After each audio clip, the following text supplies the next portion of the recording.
हामीले प्रयासहरू धेरै अगाडिदेखि गर्दै आयौँ। यसै त सांस्कृतिक क्षेत्रबाट पहल प्रयास विचारको क्षेत्रबाटै पहिले सुरु हुन्छ र हामी सांस्कृतिक फाँटबाटै त्यसलाई अगाडि बढाउन खोज्छौँ। जहिले पनि त्यस्तै हो। जब मानव समाजले आकृति लिन थाल्यो, समाज बन्नु भनेकै त्यहाँ संस्कृति उत्पन्न भयो भन्ने हो। संस्कृति उत्पन्न नभइकन संस्कृतिले आकार नलिकन मानव समाज भएर विकसित हुन सक्दैन थियो। अर्थात् समाज बन्नका लागि संस्कृति अनिवार्य शर्त हो। जब मानव समाजको रूपमा विकास हुन थाल्यो, संस्कृति पनि विकास हुन थाल्यो, सभ्यता विकास हुन थाल्यो र त्यसले समाजका विभिन्न कुराहरू थिति विधि संस्कारदेखि लिएर प्रचलन र सामाजिक प्रबन्ध सुप्रबन्धहरू, समाज गठन सञ्चालन परिचालन आदिका नीति विधिहरू समेत पैदा हुँदै गए र तिनीहरू विकास गर्दै गए। विभिन्न सन्दर्भहरूमा चाडहरू उत्सवहरू पर्वहरू पैदा हुँदै गए। यी सबै कुराहरू हाम्रो सांस्कृतिक विकाससँग जोडिएका छन्। मान्छे आउँछ जान्छ, तर ऊ एउटा सांस्कृतिक समाजको सांस्कृतिक पक्षको अभिन्न अङ्ग, एउटा संवाहक, एउटा पात्रको रूपमा बाँच्छ, भूमिका खेल्छ र जान्छ। सकेसम्म उसले संस्कृति विकासका लागि, संस्कृतिलाई सुदृढ बनाउनका लागि र विकास गर्नका लागि योगदान पनि गर्छ। कसले कति सक्छ त्यो आफ्नो ठाउँमा छ, कसैले धेरै सक्छ। हामीले इतिहासमा धेरै सकेको कसैले देखेका छौँ, कसैले कम सकेका देखेका छौँ। कसैले धेरै ज्ञानको रूपमा अनुभूतिहरूलाई अनुभवको रूपमा, अनुभवहरूलाई ज्ञानको रूपमा यस ढङ्गले विकास गर्दै लगेको र त्यो समाजमा बढी सम्प्रेषण गर्न सकेको देख्छौँ। कसैले अलिकति कम सकेको होला, तर केही न केही सम्प्रेषण चाहिँ अलिक गरेकै हुन्छ।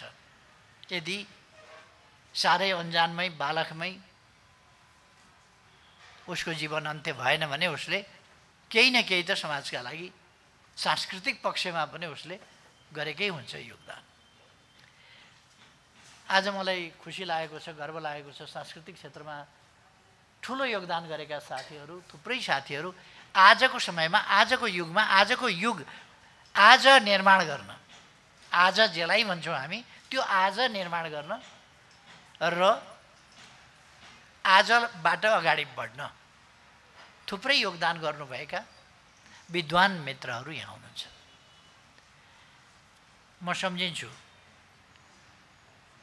विद्वता थुप्रैमा हुनसक्छ, तर त्यो विद्वतालाई कति प्रभावकारी ढङ्गले प्रयोग गरियो त समाजका लागि, त्यो एउटा महत्त्वपूर्ण कुरा हो। विद्वता थुप्रोमा हुनसक्छ, तर विद्वता ज्ञान त किताबमा पनि लेखिया हुन्छ नि, तर किताबले आफैले केही पनि गर्दैन। त्यो किताबबाट लिएर केही गर्न सक्यो भने हो। त्यो किताब बनाउनेले किताब त लेख्यो, त्यो आफैमा एउटा सम्प्रेषणको माध्यम भयो। त्यो किताब सँगसँगै अरू कति गर्यो।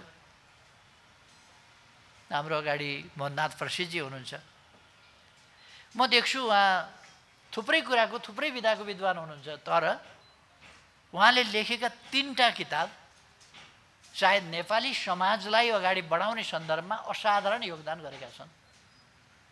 एउटा समाज विकासको सन्दर्भमा होला, हामीले डार्विन पढ्यौँ होला, मोर्गन पढ्यौँ होला, अर्को पढ्यौँ होला, अर्को पढ्यौँ होला, मार्क्सवाद पढ्यौँ होला, थुप्रै पढ्यौँ होला, तर ती सबैलाई एक ठाउँ ल्याएर मोनेरादेखि मानवसम्म भन्ने उहाँले एउटा सामाजिक विकास क्रमको कुरा ल्याउनु भयो। सजिलोसँगले नेपाली भाषामा, नेपाली हरेकले बुझ्ने गरी त्यस पुस्तकले समाज विकास कसरी भएको रहेछ, यो भगवानको चमत्कार हो कि भगवानको सृष्टि हो कि यो विकास कसरी हुँदै आएको रहेछ भन्ने कुराको एउटा स्थापित विकासवादी सिद्धान्तको मान्यता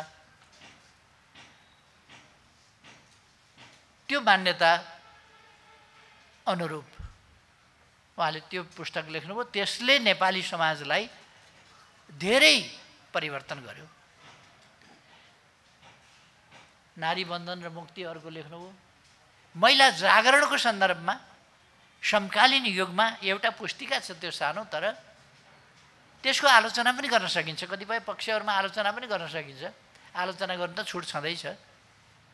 तर मुख्य कुरा त्यसले के गर्यो त भन्दाखेरि एउटा समाजको दुईटै लैङ्गिक समुदाय, पुरुष महिला सबैलाई, पुरुषहरूको मथिङ्गललाई पनि त्यसले धेरै झट्का दियो। महिलाहरूको जागरण ल्याउन, विद्रोही भावना ल्याउन र समानताको मागमा अगाडि बढ्न धेरै ठुलो मद्दत पनि गर्यो। त्यसै गरेर देवासुर सङ्ग्राम, त्यसले पनि नेपाली समाज परिवर्तनमा, यो तीनटा ग्रन्थले जति सायद मोहननाथ प्रसिद्धका, हुन त उहाँले मदन पुरस्कार पाएको चाहिँ मानव महाकाव्यबाट हो, तर मानव महाकाव्यले यी तीनटा पुरस्कृत नभएका पुस्तक बराबरको छेउ पनि गर्यो भन्ने मलाई लाग्दैन। तर यी तीनटा पुस्तकहरूले चाहिँ असाधारणै नेपाली समाजमा मन नपर्नेका लागि भन्ने हो भने हुँडालो नै मचाए, मन पर्नेका लागि भन्ने हो भने एउटा नयाँ तरङ्ग, चेतनाको तरङ्ग ल्याए। र थुप्रै मानिसहरूलाई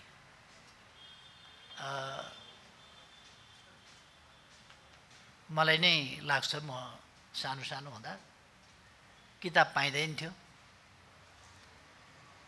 म त अलिकति पैसा खल्तीमा भयो भने 20 रुपियाँ भयो भने बनारसतिर हिँडिहाल्थेँ किताब किन्नलाई। अनि 50 पैसा जति कति लाग्थ्यो क्यारे त्यस बेला, 50 पैसा 75 पैसा कति लाग्थ्यो ट्रेनको टिकटको। गलगलियादेखि बनारससम्म 1-2 ठाउँ फेर्नु पर्थ्यो कि क्या हो, तर एकै ठाउँबाट टिकट किनेर उहाँसम्म जान पाइन्थ्यो त्यही टिकटले। अनि किताब बोकेर लिएर आउनु पर्थ्यो। किताब चाहियो, साधारण मामुली पनि किताब चाहियो भने अहिले जस्तो म कहिले कहिले प्रकाशित भएका किताब हेर्थेँ, रत्न पुस्तक भण्डार भोटाइटी लेख्यो, कस्तो छ जस्तो लाग्थ्यो। अनि 73 सालमा एउटा मौका मिल्यो मलाई यसो काठमाडौँ आउने, सनको 73 है, इस्वी सनको 73 होइन, 27 साल कहिले पर्छ, 27 साल भनेको 70 पर्ने रहेछ। 27 सालमा एकपल्ट आउने मौका मिल्यो। म 2 जना साथीहरू भेट्न, आफूभन्दा अलिक सिनियर खालका 2 जना भेट्न आएको थिएँ, उहाँहरू फेला पर्नु भएन। फेला नपरेको पनि ठिकै भयो, म गाउँको मान्छे, रानी पोखरी हेर्न पाइयो, धरहरा हेर्न पाइयो, सिंहदरबार हेर्न पाइयो, राज दरबार हेर्न पाइयो, घण्टाघर हेर्न पाइयो, तिनै सेरोफेरो वरिपरि घुमियो, मजै लाग्यो। अनि रत्न पुस्तक भण्डार भोटाहिटी के जाति आदि असन यी ठाउँहरू पनि यसो हेरियो, कहाँ रहेछ यो भोटाहिटी भनेको भनेर। जे होस्, त्यस्तो स्थितिमा सजिलो बनायो मोहननाथ प्रसिद्धका ती 3टा पुस्तकले। मैले त्यो चर्चा गरेको कि त्यसले नेपाली समाजमा ठुलो योगदान गरेका छ।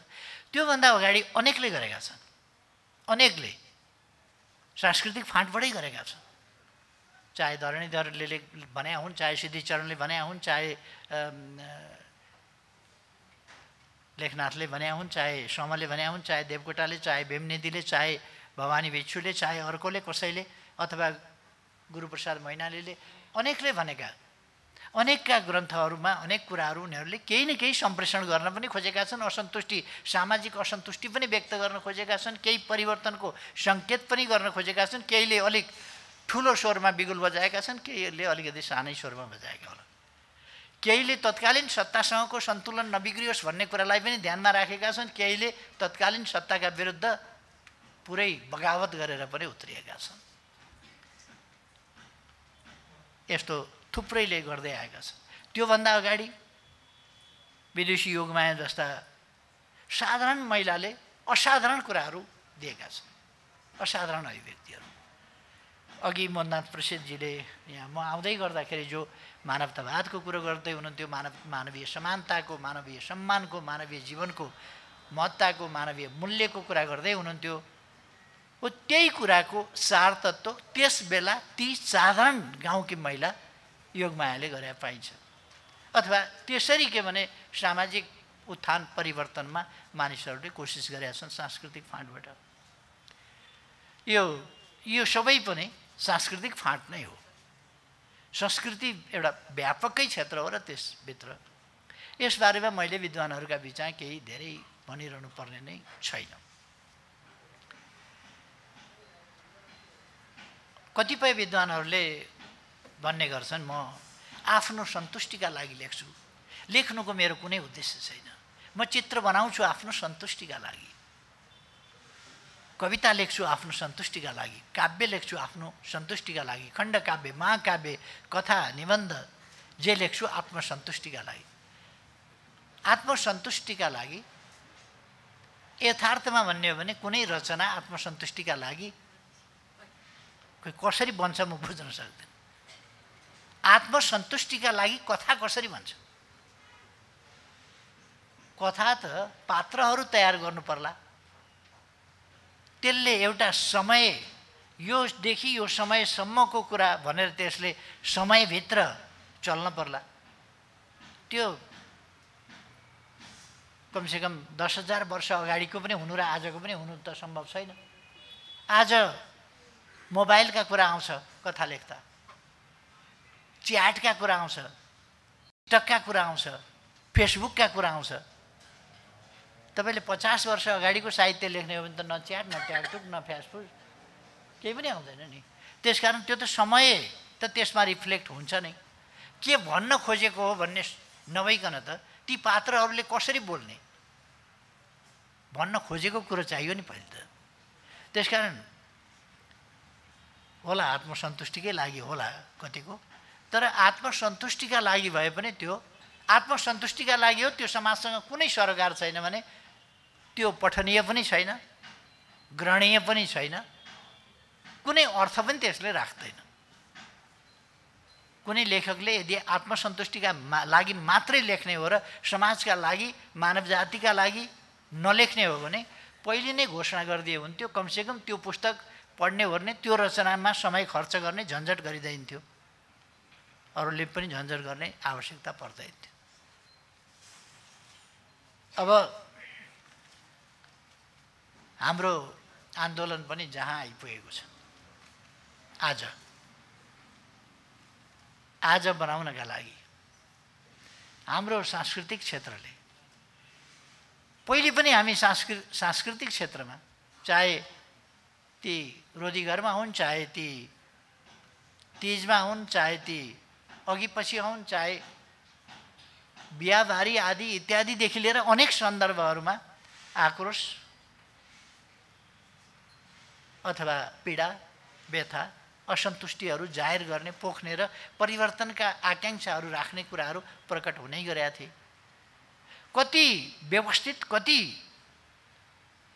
वैज्ञानिक ढङ्गले थियो त्यो आफ्नो ठाउँमा छ, तर गरिएका थिए। अहिले पछिल्लो समयमा आएर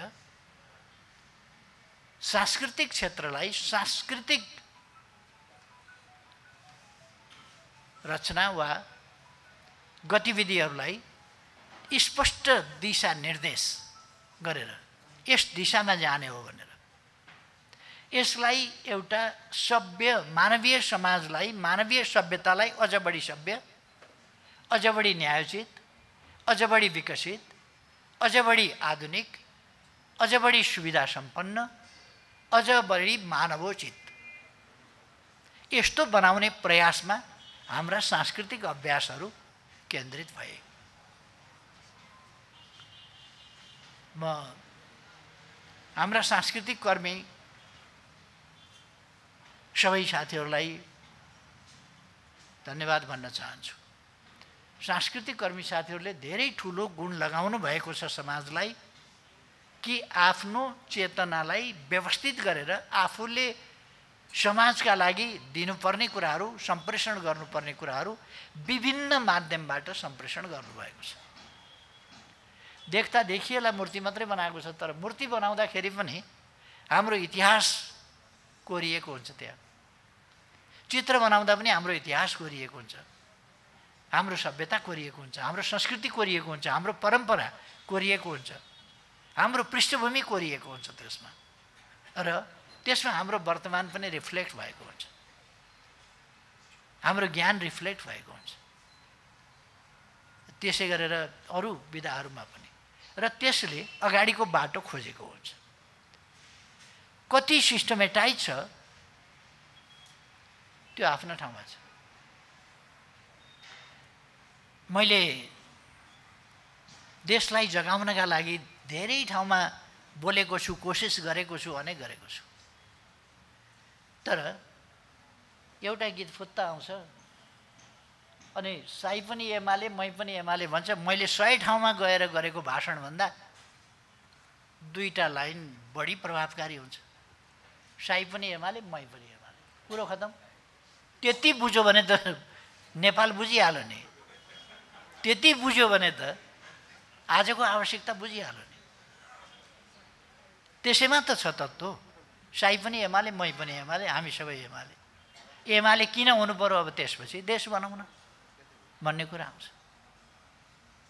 यसकारण यसको सांस्कृतिक क्षेत्रको प्रभावकारिता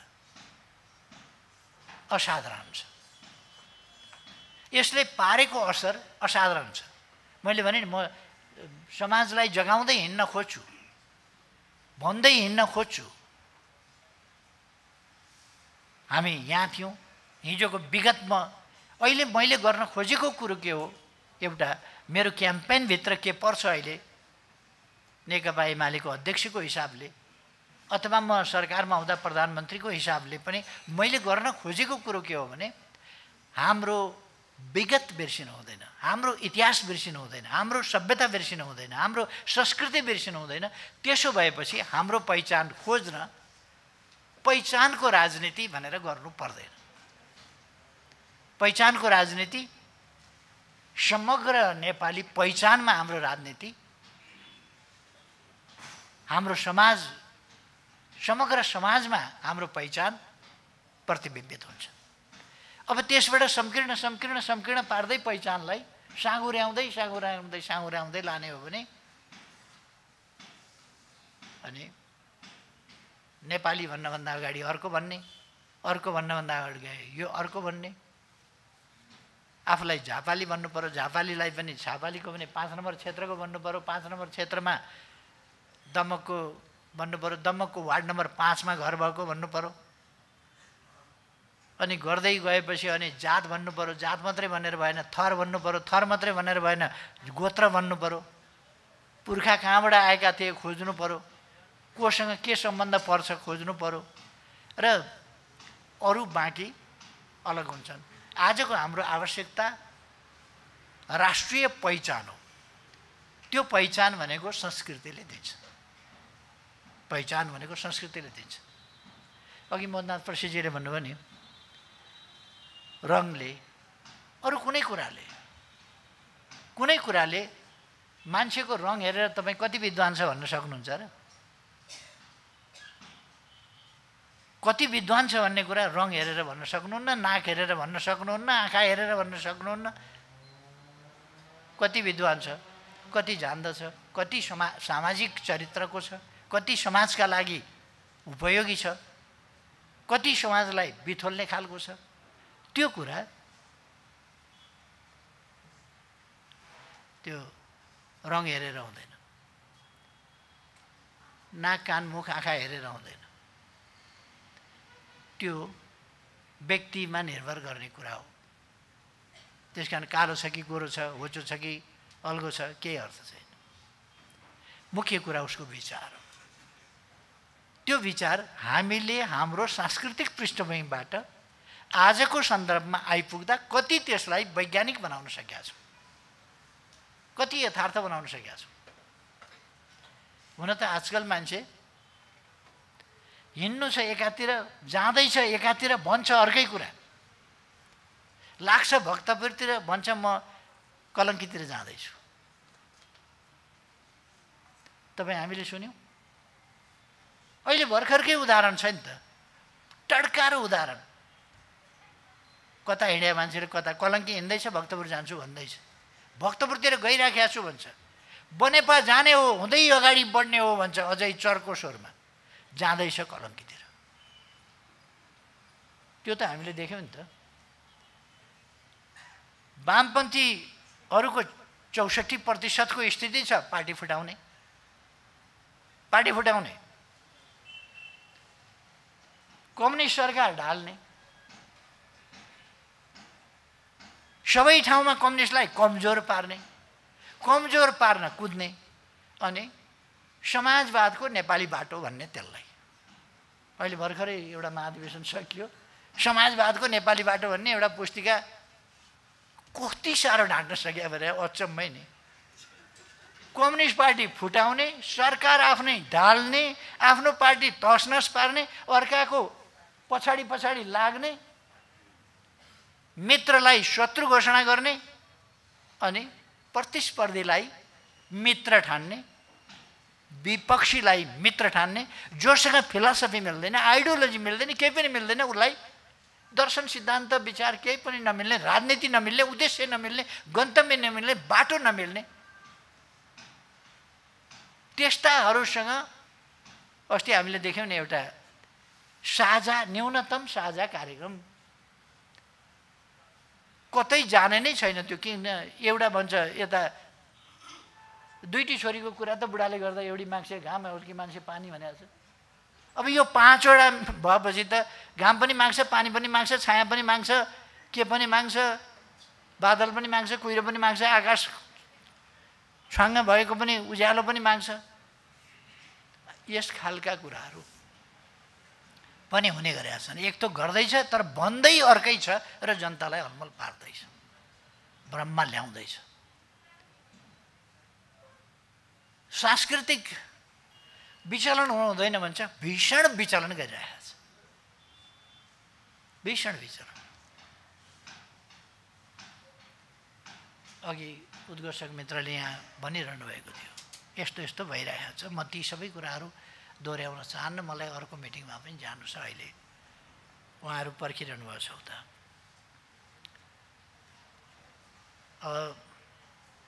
तपाईँहरूले यो विगतमा जुन योगदान पुर्याउनु भएको छ त्यसको म संक्षिप्तमा म प्रशंसा गर्न चाहन्छु। र अर्को के भने साहित्यकर्मीहरू, संस्कृतिकर्मीहरू, कलाकर्मीहरू, कलाका विभिन्न विधा, नाट्य होस्, अर्को होस्, अर्को होस्, यी विभिन्न विधाहरू, यी सबै क्षेत्रहरूलाई हामीले समुचित ढङ्गले अलिअलि सङ्गठित गरेका छौँ। तर जसरी यो गतिशील हुनुपर्ने, योजनाबद्ध ढङ्गले गतिशील हुनुपर्ने त्यति भएको छैन। त्यसरी गतिशील नभई, योजनाबद्ध ढङ्गले सङ्गठित रूपमा गतिशील नभइकन वाञ्छित परिणाम चाहिँ हासिल हुन सक्दैन।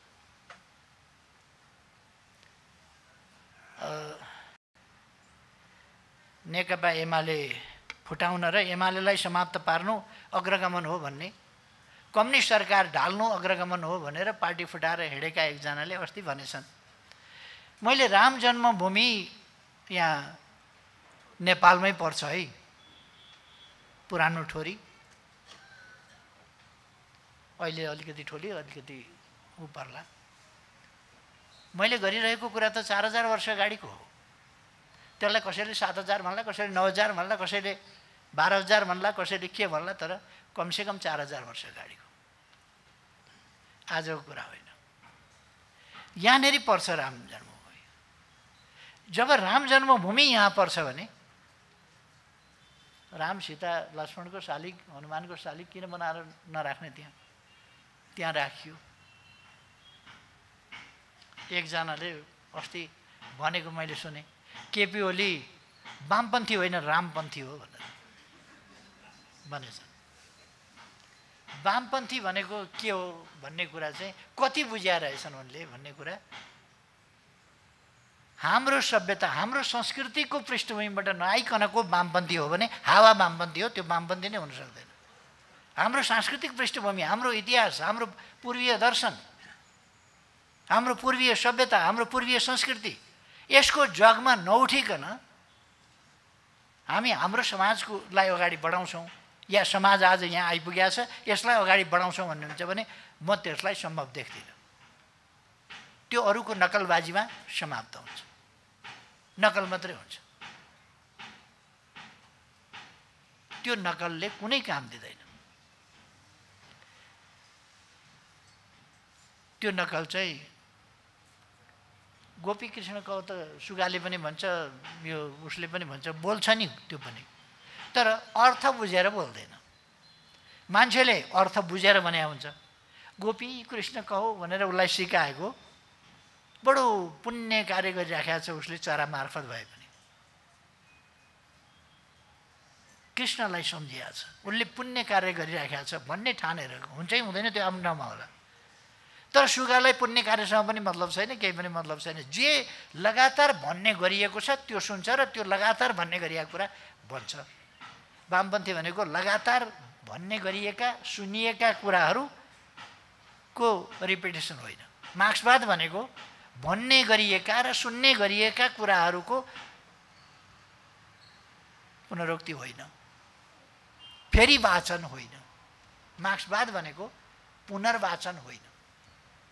मार्क्सवाद भनेको सामाजिक परिवर्तन सम्बन्धी, मार्क्सवाद भनेको सामाजिक परिवर्तन सम्बन्धी मात्रै होइन, यो त समग्र सृष्टि सम्बन्धी, समग्र ब्रह्माण्ड सम्बन्धी नै यसको आफ्नो वैज्ञानिक दृष्टिकोण रहेको छ, जसलाई हामी द्वन्द्वात्मक भौतिकवादी दर्शन भन्छौँ। यसको समाजसँग जहाँ सम्बन्ध छ त्यसलाई ऐतिहासिक जोड्छौँ। ऐतिहासिक द्वन्द्वात्मक र ऐतिहासिक भौतिकवाद र त्यस्तो दर्शन, यो समाजसँग सम्बन्धित ऐतिहासिकतासँग सम्बन्धित छ। ऐतिहासिकतासँग सम्बन्धित छ भने इतिहास चाहिँ छोडिदिएर अनि मानव समाज, त्यो त मार्क्सले दर्शनमै द्वन्द्वात्मक र ऐतिहासिक भौतिकवाद, त्यहाँ ऐतिहासिकता छ जसले मात्रै समाजसँग सरोकार राख्छ र जोड्छ, नत्र सामाजिक चाहिँ कुरा त्यसबाट फेरि छुट्न सक्छ। त्यसकारण मार्क्सवादी दर्शनलाई अथवा द्वन्द्वात्मक भौतिकवादलाई समाज परिवर्तनसँग मिलाउनु छ भने त्यहाँ ऐतिहासिकताको कुरा आउँछ, इतिहासको कुरा आउँछ, विकास क्रमको कुरा आउँछ। विकास क्रम कति उपयुक्त कति अनुपयुक्त कसरी भएर आयो, यसलाई अब कसरी उपयुक्त ढङ्गले अगाडि बढाउन सकिन्छ, त्यो कुरा आउँछ। त्यही बुझिएन भने अरूले दुनियाँले भगवान भने त्यो हो होइन, त्यो जान्नेहरू जानुन्, भन्नेहरू भनुन्, मान्नेहरू भनुन्। दुनियाँले मानिराखेको छ भगवान, अर्को देशले उसकोमा जन्मिएको होइन तर पनि गर्व गरिराखेको छ, त्यो इतिहास बजाइराखेको छ, आफ्नो ऐतिहासिकता पुष्टि गर्न खोजेको छ, आफ्नो पौराणिकता पुष्टि गर्न खोजेको छ भने हामीले सही कुरा राखेर हाम्रो ऐतिहासिकता, हाम्रो पौराणिकता किन नखोज्ने, किन नभन्ने? त्यो कुरालाई रामपन्थ, वामपन्थ होइन रामपन्थ भनेर माया लाग्यो, कठैभरि वामपन्थी भएर हिँडेको छ, रामपन्थ भनेर हिँडेको छ। पशुपतिनाथको जीर्णोद्धार हामी किन गर्छौँ? मैले सुनको जलारी त्यहाँ लगेर चढाइदिने भने सुनको जलारी चढाएपछि अब पशुपति पन्थ भयो। वामपन्थी होइन रामपन्थी, रामपन्थीबाट पशुपतिपन्थी। अनि के मन्दिर भत्काउँदै हिँड्ने? के गर्छौँ हामी? हाम्रो संस्कृतिलाई के गर्छौँ? हाम्रा सांस्कृतिक ऐतिहासिक परम्परागत सम्पदाहरूलाई के गर्छौँ, के भन्छौँ? तिनको हामीले संरक्षण गर्नुपर्छ, तिनबाट सिक्नुपर्छ, त्यहाँ रहेका वैज्ञानिकता खोज्नुपर्छ, त्यो वैज्ञानिक तथ्यलाई अपनाउनुपर्छ, समाजलाई वैज्ञानिक र आधुनिक बनाउँदै लानुपर्छ र समाजभन्दा पृथक जनताले मन नपराउने काम गर्नु हुँदैन भन्छु।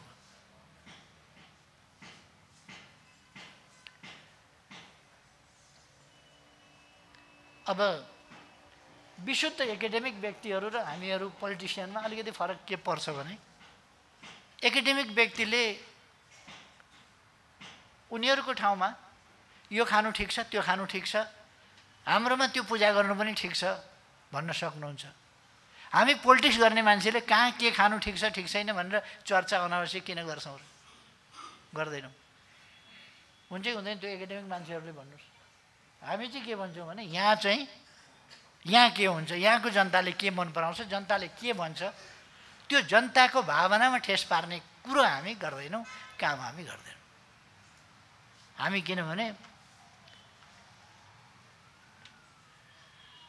कहिले कहिले शाश्वत होइन हामी भन्ने कुरा चाहिँ नि हामी त एक अवधिका लागि, सानो छोटो अवधिका लागि छौँ र यस अवधिमा हामीले खेल्ने भूमिका थोरै मात्रै छ। त्यो भूमिकामा अलिकति कन्फ्युजन पैदा भयो भने पनि त्यसले फेरि एउटा अनावश्यक रडाको मचाउँछ। त्यस कारण कहिले कहिले सत्यम वद प्रियम वद सत्यम अपि अप्रियम मा वद। कहिले कहिले हामीहरूले चाहिँ त्यस्तोमा अलिकति होस् गर्छौँ। र मलाई के लाग्छ भने हाम्रो सांस्कृतिक कर्मीहरूले पनि साइन्टिफिक कुरा भनेर, साइन्टिफिक कुरा भनेर कोही कुरा छर्लङ्ग साइन्टिफिक मात्रै गर्दाखेरि कहिले कहिले त्यो उपयुक्त नहुन पनि सक्छ। त्यसकारण हामीले समाज धेरै पछाडि छ भने आफू मात्रै अगाडि कुदेर समाज परिवर्तन हुँदैन, समाजलाई सँगसँगै लिएर हिँड्नुपर्छ। इन्जिन धेरै अगाडि पुगिसक्यो, डिब्बा यहीँ छोडिदियो भने डिब्बा त जहाँको त्यहीँ रहन्छ। त्यसकारण हाम्रो काम चाहिँ डिब्बासँग जोडिएर डिब्बालाई तानेर नै सँगसँगै लिएर हिँड्ने हो। कहिले कहिले इन्जिनको गति जे थियो त्यो गतिमा डिब्बाको कारणले इन्जिन कुदेन भन्ने देखिन्छ, कुद्नै हुँदैन।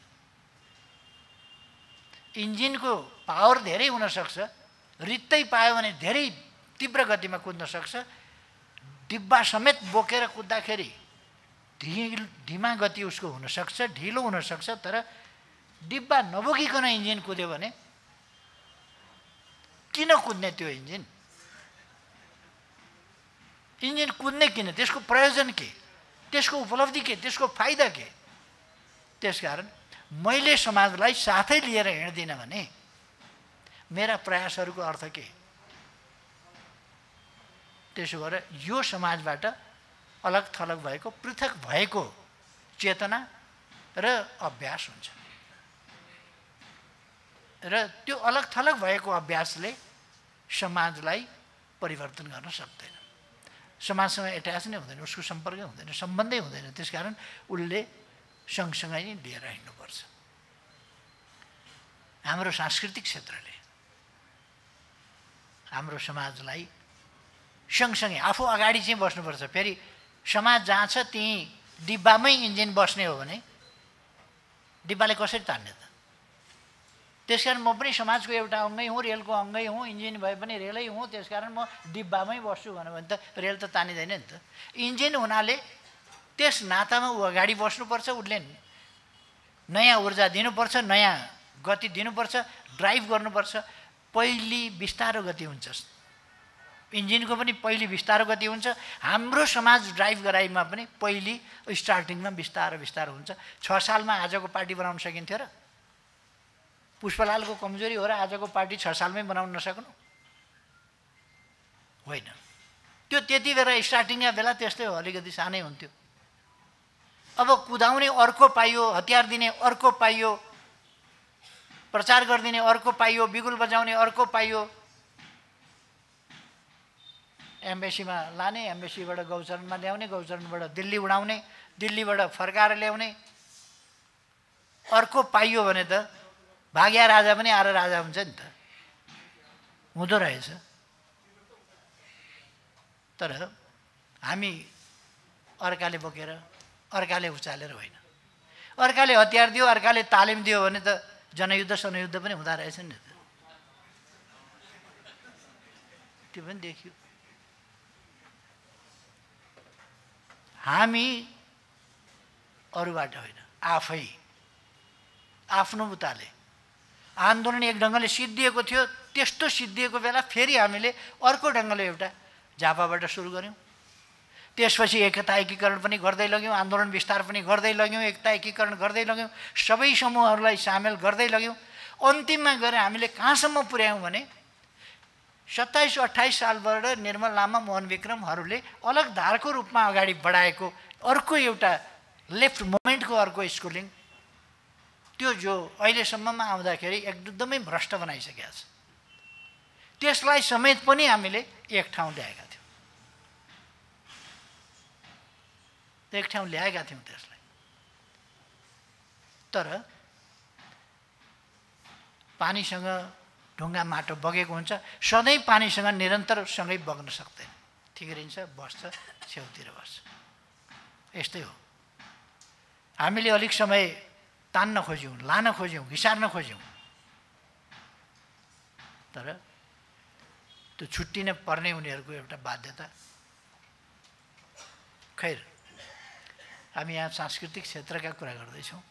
यो पनि संस्कृतिसँग सम्बन्धित छ, हाम्रो संस्कारसँग सम्बन्धित छ, हाम्रा सांस्कृतिक मूल्य मान्यता अभ्यासहरूसँग सम्बन्धित छ। त्यस कारण मैले प्रसङ्गवश चर्चा चलाएको मात्रै हो। अब हाम्रो पार्टीले सांस्कृतिक क्षेत्रको महत्त्व बुझेको छ, यसको योगदान पनि बुझेको छ, यसको महत्त्व पनि बुझेको छ। त्यसै कारण यसले 35 वर्ष अगाडि जनसांस्कृतिक मञ्च निर्माण गरेको थियो। त्यो पार्टीले नै निर्माण गर्यो र यहाँसम्म आइपुग्दा हामीले सबैतिरबाट बल लगाएर, यो सांस्कृतिक क्षेत्रबाट पनि बल लगाएको छ। सडकको आन्दोलनले मात्रै आएको छैन। सडकको आन्दोलन कसरी भयो भन्दा, मान्छे चुनावमा गएर भोट हालेर एमाले जित्यो। एमाले जित्यो कसरी भन्दा, बच्चा बच्ची नाचेर पनि जितेको छ, बुढाबुढीले आशीर्वाद भनेर पनि जितेको छ। भोटको ठाउँमा कसरी पुग्यो समाज, एमालेलाई ठुलो पार्टी बनाउन कसरी पुग्यो भन्दा, एउटा चित्रले पनि सङ्केत गरेको छ, हरेक कुराले सङ्केत गरेको छ। हरेक कुराको अर्थ छ यसभित्र। गायनको अर्थ होला, अर्को चिजको अर्थ होला, कलाको अर्थ होला, साहित्यको होला, निबन्धको होला। अब अझ हामीले एउटा, मलाई के लाग्छ भने, विद्रोहका स्वरहरू हामीले बोल्न जान्यौँ, सिक्यौँ। यो आन्दोलन काल थियो, आन्दोलन कालको साहित्य, क्रान्तिकालको साहित्य, परिवर्तनका निम्तिको साहित्य, एउटा आमूल परिवर्तनका निम्तिको साहित्य, जहाँ समाजमा असन्तुष्टि त छँदै थियो, त्यसलाई सङ्गठित गर्ने र त्यो असन्तुष्टि र त्यो अन्तर्विरोधलाई चर्काएर एउटा सङ्घर्षबाट उपलब्धि हासिल गर्नु थियो। त्यति बेलाको साहित्य हामीले रचना जति सक्यौँ त्यति गऱ्यौँ। त्यति बेलाको संस्कृति जे आवश्यक थियो जति सक्यौँ त्यति गऱ्यौँ। त्यसले परिवर्तन पनि ल्याएको छ। तर अब त्यही शैली, त्यही विषयवस्तु, त्यही असन्तुष्टि, त्यही अन्तर्विरोधहरू, समाजको अन्तर्विरोध प्रधानता जुन छ, त्यसैमा टेकेर त्यही अन्तर्विरोधलाई चर्काउने वा विद्रोह र आक्रोशका स्वरहरू नै अगाडि बढाउने समय चाहिँ अब होइन। अब उपलब्धिहरूको रक्षा गर्ने, यस्ता प्रतिगामी तत्त्वहरूलाई भ्रम फिजाउन नदिने, अगाडि बढ्न नदिने र जनशक्तिलाई सचेत, सङ्गठित, परिचालित गरेर अगाडि बढ्ने। अब समृद्ध नेपाल, सुखी नेपाली कसरी हुन सक्छ हो त्यस बाटोमा जाने। त्यसै कारण अघि भन्नुभयो नि, महाधिवेशन जसको होस्, गीत हाम्रो बज्नुपर्छ, विचार हाम्रो आउनुपर्छ। किनभने अरू विचार बिक्दै नबिक्ने भएपछि देशभक्ति भन्नै पर्यो। यसै गरेर तान्ने हो हामीले। शान्तिपूर्ण आन्दोलनमा तान्ने भनेको यसै गरी हो। समृद्ध नेपाल, सुखी नेपाली नै गाउनुपर्छ हरेकले। विकासको चर्चा गर्नुपर्छ हरेकले। पहिली चर्चा के हुन्थ्यो, सिम्पली भन्ने हो भने म प्रधानमन्त्री हुनभन्दा अगाडि आम रूपमा पोलिटिसियनले, राजनीतिज्ञहरूले विकास निर्माणको चर्चा, विकासको चर्चा अर्थतन्त्रको चर्चा, आर्थिक विषयको चर्चा यो कि इन्टेलेक्चुअलको कि ब्युरोक्राट्सको उनीहरूको विषय हुन्थ्यो, तर पोलिटिसियनले बोल्दैन थिए। अहिले पोलिटिसियनको एउटा एजेन्डा आर्थिक विकास, समृद्धि, उन्नति र जनताका सरकारका विषय नभइकन अगाडि जाँदै जाँदै विकासको विषयमा हरेक विकासलाई हामीले अब एजेन्डा बनाएका छौँ। यो राष्ट्रिय एजेन्डा बनाएका छ हो। यस एजेन्डालाई हामीले समुचित ढङ्गले कसरी अगाडि लान्छौँ, आजको हाम्रो संस्कृतिको चुरो कुरा पनि त्यही हो। बिदा हुन्, कसैले कृषिको विकास गरेर, कसैले उद्योगको विकास गरेर, कसैले पर्यटनको विकास गरेर, कसैले शिक्षक काम गरेर पढाएर, कसैले इन्जिनियर भएर निर्माण कार्य गरेर, कसैले डक्टर भएर मेडिकल फिल्डबाट, फिल्डहरू अनेक हुन सक्छन्, तर सबैतिर घर छन्, तर आँगन एउटै छ भने जस्तो हाम्रो गन्तव्य एउटै छ, समृद्ध नेपाल, सुखी नेपाली। सबै हाम्रा क्रियाकलापहरू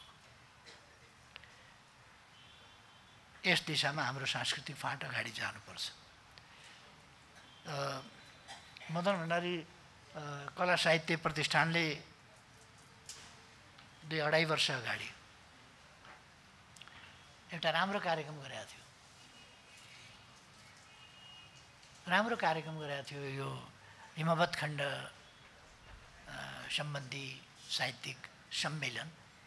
त्यस सम्मेलनले वास्तवमा अमेरिकादेखि जापानसम्मका विभिन्न देशमा रहेका नेपालीहरूलाई एउटा ठाउँमा, एउटा मञ्चमा ल्यायो। एउटा भावना, नेपालीपन, त्यसलाई जगायो। त्यो संवाद कायम राख्नुपर्छ हामीले, त्यस संवादलाई, र हाम्रा विभिन्न विधाहरूलाई फेरि एक ठाउँ ल्याउने र हरेक विधालाई आफ्नो आफ्नो ढङ्गले अगाडि बढाउने, ती काम गर्नुपर्छ। फेरि पनि हामीले यो काम चाहिँ खास गरेर फराकिलो सबै विधा, यो जनसांस्कृतिक मञ्चले सबै विधा उगाड्दैन, यसको विधाको अलिकति सीमितता छ, तर सबै विधा उगटेको कला साहित्य संस्कृति, यो कला साहित्य सम्बन्धी, कला पनि साहित्य पनि सम्बन्धी संस्था, त्यसले पनि यो कुरालाई निरन्तरता दिए राम्रै हुन्छ। र हामीले हाम्रो संस्कृति विदेश गएका नेपालीहरूलाई पनि बिर्सिन नदिने।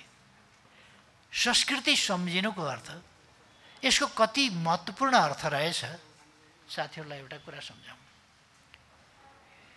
कति महत्त्वपूर्ण अर्थ रहेछ यसको भन्ने कुरा। 76 कि 75 मा हो, हामीले भानु जयन्ती मनाउँदा मैले राम जन्मभूमिको कुरा गरेको थिएँ। असार 29 गते भानु भक्तको 205औं कि 7औं त्यस जन्म जयन्तीमा मैले चर्चा गरेका थिएँ। भानुको चर्चा गरेपछि रामायणको चर्चा हुने भयो, रामायणको चर्चा गरेपछि वाल्मीकिको पनि चर्चा हुने भयो, वाल्मीकिको चर्चा गरेपछि रामायण भएपछि रामको त चर्चा हुनै भयो, रामको चर्चा भएपछि राम जन्मिएको, हुर्किएको, बढेको आदि चर्चा हुने भयो। को थिए, कहाँ थिए, कहाँका थिए, त्यो चर्चा हुने भयो। त्यसै प्रसङ्गमा मैले राम जन्मभूमि त्यहाँ भनेको थिएँ। र सायद यो पोहोरको सालै हो क्या हो, अघिल्लो 1 वर्ष त भयो, 2 वर्ष हो। अच्छा, तर यसपल्ट म प्रधानमन्त्रीबाट हटेको पनि असार 29 गते नै सर्वोच्च अदालतले के भन्यो भने 29 गते नै शेरबहादुर देउवालाई प्रधानमन्त्री नियुक्त गरेर उसै दिन शपथ ग्रहण गराउनु भन्ने परमादेश गर्यो। त्यो असार 29 कटाउन नदिने 28 गते फैसला गरेर 29 गतेकै दिन चाहिँ केपी ओली हट्नुपर्छ, हट्नै पर्छ, किनभने अर्को दिन शपथ ग्रहण गराउँदा शपथ ग्रहण नगराइकन हटेको मानिँदैन। त्यसकारण असार 29 मई तरबार त्यसै दिन चलाउनुपर्छ भन्ने यो संयोग यत्तिकै हुँदै गएर भएको होइन, यो एकदमै क्याल्कुलेटिभ ढङ्गले नै गरे हो।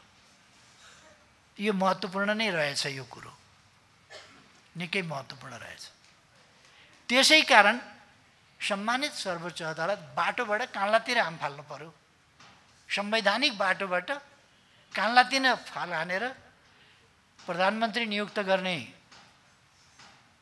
संसदलाई थाहै छैन, प्रधानमन्त्री हेरफेर गर्ने संसदलाई थाहै छैन, प्रधानमन्त्री नियुक्त भयो, शपथ ग्रहण गरिसक्यो, संसदलाई थाहै छैन, परमादेश भयो। चुनाव किन चाहियो अब, संसद किन चाहियो अब, यति ठुलो किन गर्नु पर्यो होला? हामीले गरेका विकास निर्माण, हामीले जगाएको देशभक्ति, हामीले जगाएको राष्ट्रवाद, हामीले जगाएको राष्ट्रिय अडान, राष्ट्रिय स्वाभिमान, राष्ट्रिय गौरव, जसले देश विकास गर्नुपर्छ भन्ने हामीलाई प्रेरणा दिन्छ। किन अहिले 6 महिनामा ब्याङ्कमा पैसा छैन, ऋण काट्न गयो भनेदेखि पैसा पाउँदैन, जेसुकै धरौटी सरौटी जेसुकै राखोस् पाउँदैन, किनभने ब्याङ्कमा पैसै छैन। यत्रो बिग्ने आयोजना किन काट्नु पर्यो? बजेट छुट्याएको छ, सबै निर्दिष्ट बजेट छ, तर पनि चल्न नसक्ने, गर्न नसकिने, खर्च गर्न नसकिने भनेर किन काट्नु पर्यो? मान्छेहरूले कहिले कहिले अलक्षिन पस्यो भन्छन् नि, त्यो अलक्षिन पसेर यस्तो हो। 5वटा अलक्षिन एकैचोटि पसेपछि अनि ढिकुटीको हालत के भयो होला?